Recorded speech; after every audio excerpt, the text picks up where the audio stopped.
Yasir Nenek Ama masih bersama Anda di Kompas Malam, Saudara. Seorang pria di Surabaya, Jawa Timur ditangkap setelah mencuri mobil miliknya yang sudah ia gadaikan ke orang lain. Pelaku beralasan aksinya itu dilakukan untuk biaya persalinan istrinya.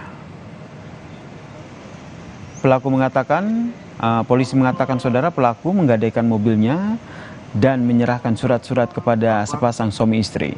Pelaku mendapatkan uang pinjaman sebesar 30 juta rupiah dengan jaminan mobil tersebut.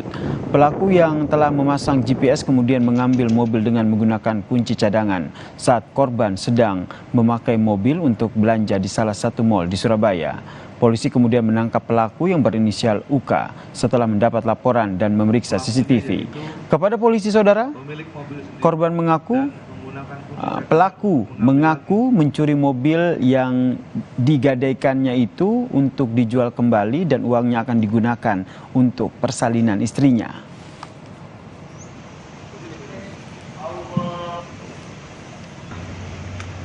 Pada saat penerima gadai ini melakukan parkir mobil dan mobil tersebut dalam keadaan diparkir, pelaku dengan kunci cadangan yang tidak diserahkan kepada penerima gadai, kemudian mendatangi mobil tersebut dan membawa mobil itu keluar dari parkiran mal yang ada di selatan kota Surabaya.